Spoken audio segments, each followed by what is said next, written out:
On a lazy summer afternoon, a love-struck couple drove into the woods of rural Washington looking for the perfect hideaway, a secluded spot to carry out their secret romance.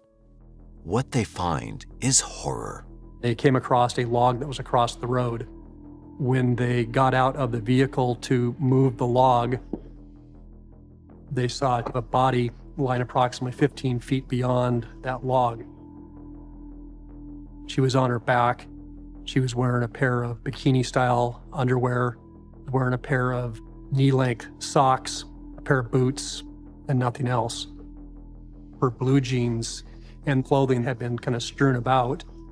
She had a wound to the right side of her head, and she's breathing, but she's not saying anything. The man sits her in the passenger seat of his little two-seater sports car, and the woman held her head up to keep her airway open. When they got to the hospital, it appeared that she was still alive, but by the time they were able to start examining her, she was deceased. She didn't have any ID on her, no purse, no driver's license, no identification card, so they didn't know who they had. Earlier that afternoon, before this grim discovery, 40-year-old Jody Loomis had jumped on her bike and headed for the stable to ride on her horse, Saudi. It was a beautiful day. Back in 1972, I'm 12. I took off down the road to meet my girlfriend. Jody decided she was going to go to Saudi and be back before dark. And she pedaled off. Sadly, Jody never arrived at the pasture where her horse was being kept. As the sun went down, the fear and worry on Jody's mother's face became more evident. On my way home, when I got a page, there was a suspicious death at Stevens Memorial. The duty nurse directed me back to a locked room where the body was. Back at the Loomis house, things were getting chaotic. Kind of remember through the night sensing, they're looking for Jody, something is wrong. And time was going by, and then finally some officers came to the door. Jody had been severely injured. Yeah, it was a troubling sight to have her laying there with just shoes, and her glasses were askew on her face, and she had a bullet hole in her head. We could see that there was dirt and leaves were stuffed in her underwear. Her boots would have been put on after the underwear was pulled back up. I observed what appeared to be seminal fluid in the crotch of the underwear. It was obviously some kind of a sexually motivated homicide. She was able to put her panties back on. She put her right shoe on, but she was apparently tying her left shoe when the killer shot her in the head. Who could have done such a horrible thing to a 20-year-old simple girl? Today, we'll be taking a look at Jody's case and figuring out what really happened to her back in 1972 in her hometown in Seattle. Jody Gowan Loomis was born on June 5, 1952, to the couple John Paul Loomis and Rosemary Loomis. She had a wonderful childhood growing up with her brother John Jr. and her sister Jana. She was close with both of her siblings and cared deeply for them. Jody had always been affectionate towards animals, but she had a special spot for horses in her heart. She was involved with the horses and showing the horses, and she was an athletic club princess. By the time Jody was in her teens, she'd wander off into the city looking to rescue any hurt animals and invest her time looking after them, often accompanied by her best friend, Pat Wheeland. Early into her adulthood, Jody had grown up to be a confident young woman who was never afraid of speaking her mind. By 1972, she'd already developed a passion for horse riding and wanted to pursue it further. Jody even had a horse named Saudi. She'd spend most of her free time looking after him. It was her favorite thing to do.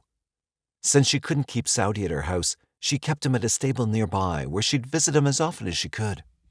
Apart from that, Jody was also a talented artist. She'd even painted a mural of running horses on her bedroom walls. Jody was a free spirit who packed a lot of living in a short time. Wednesday, August 23, 1972, was like any other day for 20-year-old Jody as she was getting ready to go see Saudi, her horse. She'd usually leave early, but that particular day there'd been a delay and it was already 4 in the afternoon. Although Jody preferred walking to the stable, that day she thought that it would be best to take her bicycle so she could save time covering the distance. The sun was still out and shining, but Jody's mother knew how Jody would always lose track of time when she'd be with Saudi. She asked Jody to come back home before it was dark and handed her a dime so she could call home and inform her if she was going to be late. Jody assured her mother and sister that she'd be home before sundown and pedaled away on her white bicycle in haste, excited to see her horse. It was a beautiful day. Back in 1972, I'm 12. I took off down the road to meet my girlfriend. Jody decided she was going to go to Saudi and be back before dark. And she pedaled off. Unfortunately, Jody never got a chance to meet Saudi that day. In Edmonds, Snohomish County, which is about 20 miles north of Seattle, a couple was driving in their two-seater sports car in the Mills Creek area looking for a good spot to practice target shooting. Passing through a secluded dirt road in the woods east of the Bothell-Everett Highway, they came across a log which was blocking their way. They got out of the vehicle to move the log to the side of the road. That was when their eyes met a horrendous sight. About 15 feet from the log lay Jody resting on her back, severely injured, covered in blood, and partially naked. There was a log that was blocking the road. When they got out to move the log, what they found was a young woman who was wearing her underwear and her boots. She was gasping for breath, and it was apparent she had blood all around her. The woman from the car asked her boyfriend to call for help as she herself ran up to Jody to see if Jody was still alive. The blood was still pouring out of Jody's head. She was alive, but she was barely able to breathe. The man managed to sit Jody in the passenger seat of his car while the woman held Jody's head up to keep her airway open and tried to talk to her. But Jody's condition kept her from saying anything. Inching minute by minute towards death, Jody was still fighting for her life. But sadly, by the time they got to the hospital, it was too late. When they got to the hospital, it appeared that she was still alive, but by the time they were able to start examining her, she was deceased. Back at the Loomis house, things were getting chaotic. It had been hours since the sun went down, and there were still no signs of Jody. The one rule in our house was to be back before dark. And so we knew something was wrong. Jody's parents and siblings kept looking at the door and the telephone, hoping to get a word from her. As they paced the floor, desperately awaiting their beloved's arrival. Just kind of remember through the night sensing, they're looking for Jody, something is wrong. And time was going by, and then finally some officers came to the door. He broke the news of Jody's gruesome assault and murder to her family with deep regret. Jody's mother collapsed to the ground as her father stood there in silence, too stunned to say a word.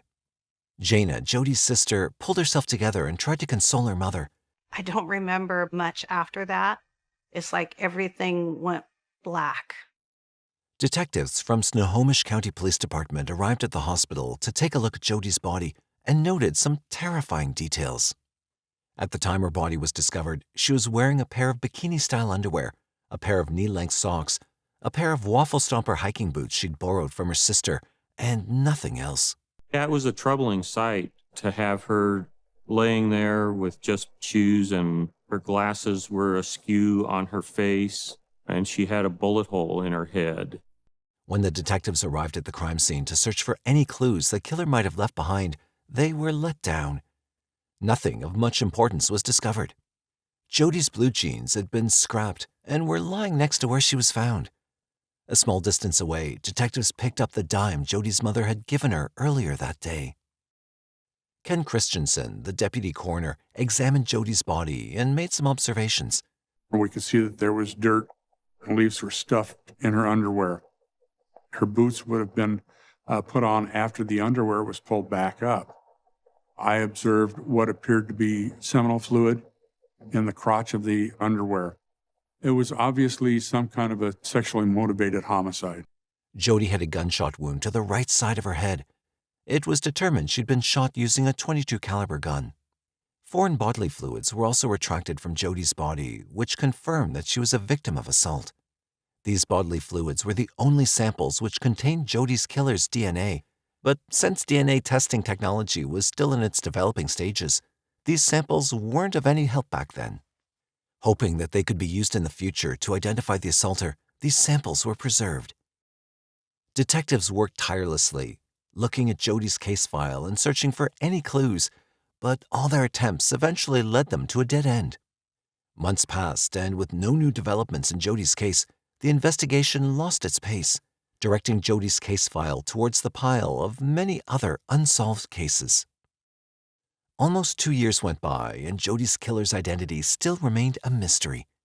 Around that same time, in 1974, a string of murders caught the attention of Snohomish County's detectives and residents. There had been a significant rise in assault and murders of young college women in the Pacific Northwest. The perpetrator would abduct women off the streets whenever he'd find them alone. He didn't have a particular profile for his victims, other than the fact that they were all young and pretty women. People of Seattle feared that the man responsible for these murders was the same man who murdered Jody 2 years earlier. The infamous Ted Bundy was already being looked into for the assault and murders of other women in the area. Detectives believed that this notorious man was a serial killer. It was also possible that he was responsible for Jody's gruesome murder and had now struck again. To establish a direct link between Jody's murder and Ted, detectives looked into the murders Ted had already been linked to and made some crucial discoveries. The similarities between Jody's case and the Bundy murders were that she was the right age group, college age, and probably the right hairstyle. A lot of them had their hair parted down the center. Jody parted her hair down the center. Even though Jody did seem like a suitable match to Ted Bundy's victims, detectives still doubted if Ted Bundy was actually responsible for her murder. Looking past the similarities between Jody's murder and the Bundy murders, detectives realized that Jody's murder didn't match up with Ted Bundy's style. Ted would often put his arm in a sling or carry a crutch or do anything that would make people sympathetic towards him. He'd drive up to women who were alone and put up a facade asking them to help him out with something. The women would then get into his car willingly before being driven to an isolated spot where Ted would assault them. This wasn't the same as Jody's case. She'd been riding a bicycle. Apart from that, most of Ted's victims were bludgeoned to death with a heavy object, but in Jody's case, she'd been shot. The theory of Ted Bundy's link to Jody's case was eventually discarded, and he was not looked into for it any further. But yet again, detectives were left with no solid suspects in Jody's murder. Over the next few years, Jody's case was investigated several more times before it finally went cold. Detectives hoped to solve the case in the future using better and advanced technology. Jody's sister, Jana, promised to never give up hope on Jody's case. She believed that someone out there knew more about what happened to her sister that fateful summer. Jana only wished that the detectives would find the missing pieces in her sister's case and put it all together someday. Time progressed, there were no more leads, and there was nothing. There was just silence for years and years and years, and then decades. I really felt that nobody cared. Almost 33 years after Jody's murder, Jody's case was reopened in February 2005. This time, a fresh group of investigators took a look at it. Determined to crack the case with more advanced technology, Detective Jim Scharf took charge. So everyone realized that there was real need to have a designated team of detectives doing cold cases. Jody's case fit the criteria that the cold case team was looking at. It was a homicide, sexually motivated homicide, and he could tell she was a completely innocent victim. One of the best tools that we had as a cold case detective was DNA. With Jody's case, intact spermatozoa had been taken from the vaginal swabs at autopsy. So everything that they would need appeared to be present in this case. We knew that we could go get these vaginal swabs, the slides that had been sent to the hospital, and we were going to get a DNA profile and upload it to CODIS and solve this case right away. The detectives believed that since each and every piece of evidence from Jody's case had been preserved, identifying her killer wouldn't be a difficult job for them. Everything they needed to solve the case seemed to be present. They took another look at Jody's autopsy report from 1972 and thought that they only needed to go and get the vaginal swabs that contained the killer's DNA. As soon as the forensics department could retest it and give them a DNA profile, they could enter it into CODIS, a national DNA database, and wait for a match to solve the case. But sadly, detectives' hopes were shattered yet again as they met another obstacle. During the 33 years after Jody's murder, the case and evidence were looked at by various detectives on multiple occasions, and hence the DNA sample evidence in her case had been mishandled and tampered with. All the DNA evidence that had originally been collected at the time of the murder took place was now gone. Since there was no way of getting the original DNA evidence back, the investigators examined other items collected in Jody's case as evidence to see if there were any DNA samples which could be obtained from them. Those items included Jody's shirt, her bra, her jeans, and both of her boots. All these items were then thoroughly examined at the Washington State Patrol Crime Laboratory for further testing to see if there were any traces of the killer's DNA that might have been missed by the forensics department in the past. The process was going to cost the detectives some time, but it was their only chance at solving Jody's murder. Luckily, in October 2008, a state crime lab technician successfully recovered a DNA sample from a foreign bodily fluid found on one of Jody's boots she was wearing on the day she was murdered back in 1972. Law enforcement and the forensics department were quite confused about how such an important piece of evidence went unnoticed by investigators. Even though all the evidence in Jody's case had been examined multiple times in the past, the sample found on the boot had somehow been overlooked. I got a phone call from the forensic analyst at the State Patrol Crime Lab telling me that he found a spot of DNA evidence on Jody Loomis's left boot. We were so excited about it that we drove to the crime lab and went back to his workstation, and he showed us the slide, and I counted 25 spermatozoa on it. And it was like, yeah. We actually do have what we need to solve this case. It was wonderful. Using the recently acquired DNA sample, a somewhat degraded genetic profile was developed and entered into various DNA databases. Detectives analyzed the DNA profile and used it to rule out potential suspects, but they did not find a match. All they could do now was wait. And if you can't match that up with anybody, you don't have anybody to pursue. No suspect, no one being handcuffed, no one being charged, and no hope of that occurring anytime in the near future. I didn't know if I'd ever see the face of who murdered my sister. 10 more years went by, and the identity of Jody's killer still remained a mystery. But in June 2018, with the help of forensic advancements, everything changed. Detective Scharf became aware of a new use of technology called forensic genealogy. Investigators made use of genetic genealogy, a technique which involved using the combination of traditional DNA evidence with a type of genealogic analysis. There had already been various other cold cases that were solved using this method, and detectives believed that it could help identify Jody's killer as well. Earlier, DNA evidence collected from the crime scene of Jody's murder could only be compared to a specific suspect or put into limited national databases to find direct matches. But with genetic genealogy, that same DNA evidence, when uploaded to national DNA databases, provided detectives with a list of all the extended family members who were related to the perpetrator and whose DNA profiles were available on the national databases. The process involved cross-checking Jody's killer's DNA profile with ancestry records, which were available on multiple DNA databases, with the hopes of linking the perpetrator to Jody's unsolved murder. This allowed the detectives to identify those individuals who might have had close relations with the perpetrator. All the teams working on Jody's case had come too far. There was no room for mistakes anymore, as even the slightest misstep could send them spiraling towards a dead end. And so, later in 2018, law enforcement partnered with Parabon Nanolabs, a company which provided DNA analysis services for law enforcement organizations, for more accurate results. The investigators worked closely with the scientists at Parabon Nanolabs, assisting each other, making sure that no stones were left unturned. However, even after this union between law enforcement and Parabon Nanolabs, the search was taking longer than expected.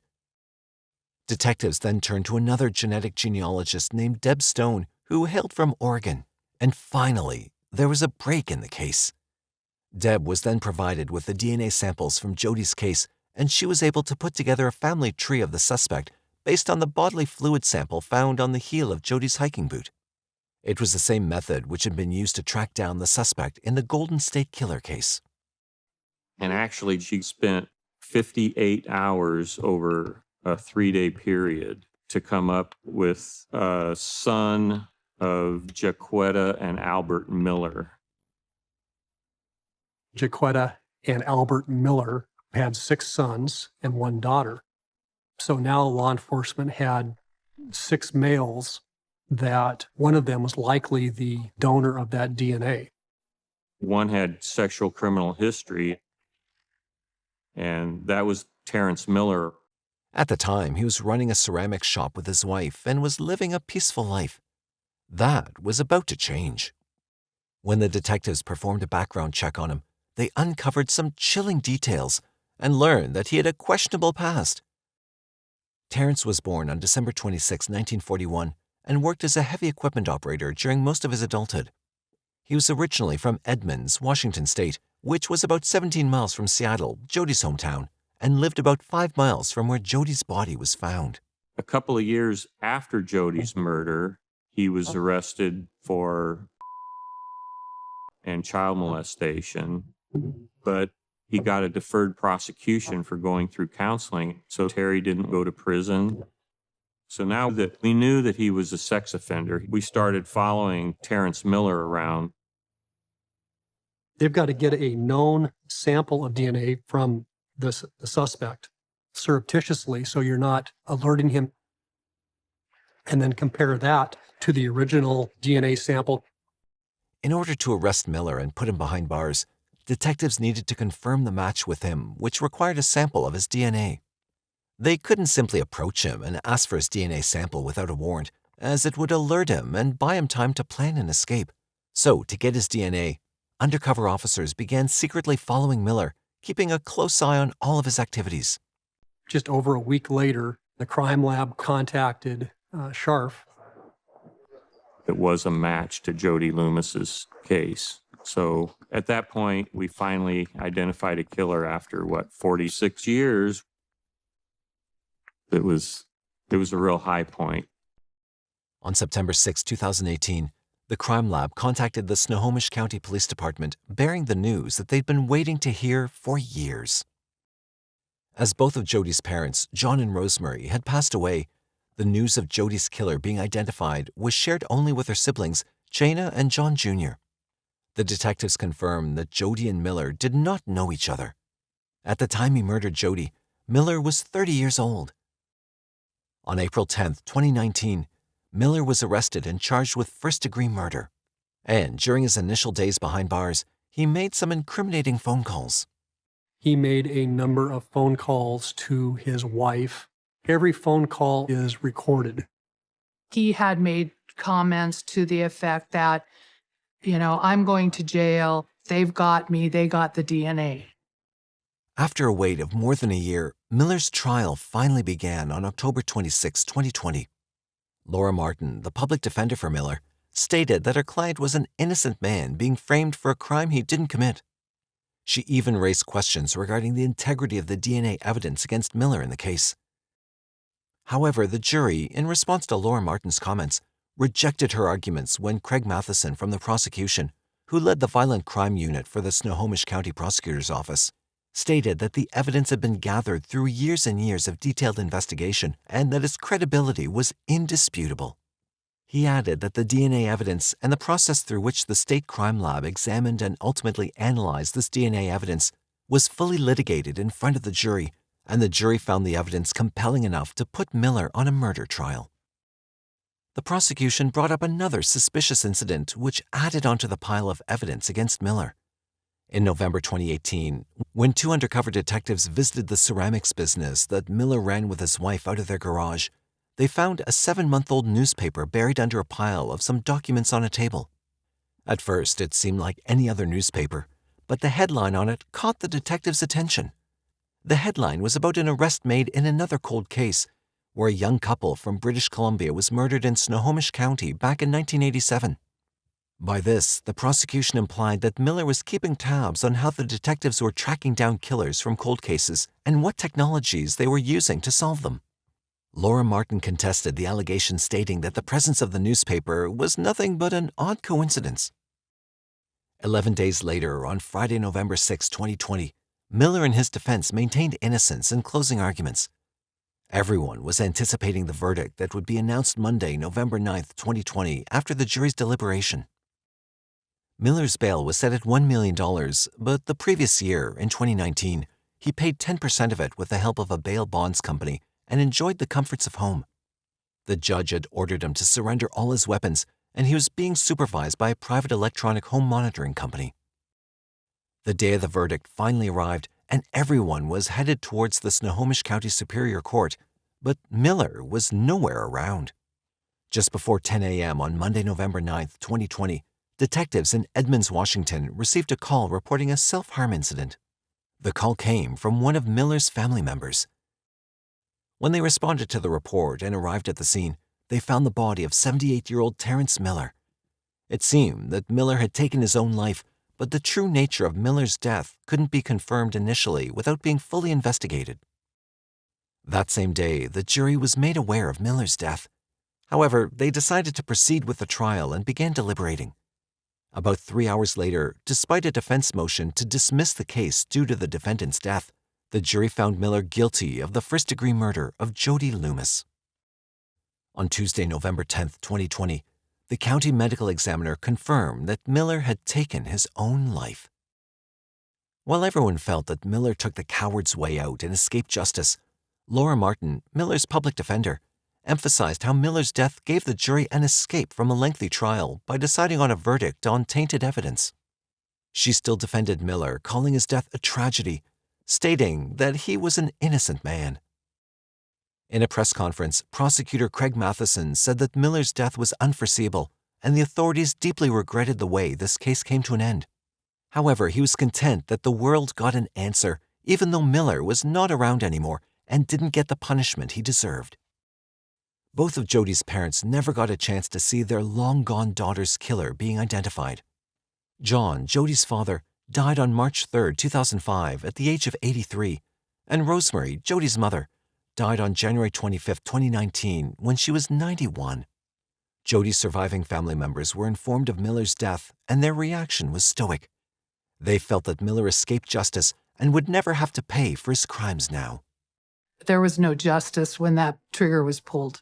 I wanted him to go to prison because I pretty much knew what was going to happen to him in prison, and it was not going to be pretty. I wanted them to see him be handcuffed and led from the courtroom. He took that from them. How could this be? How can this happen? Do you hear of this? I mean, we've never heard of this happening before. That he could be out, that he could go home to his house. I don't think that this is right. The family were devastated by that fact and what could happen. There's a lot of risk at letting someone bail out.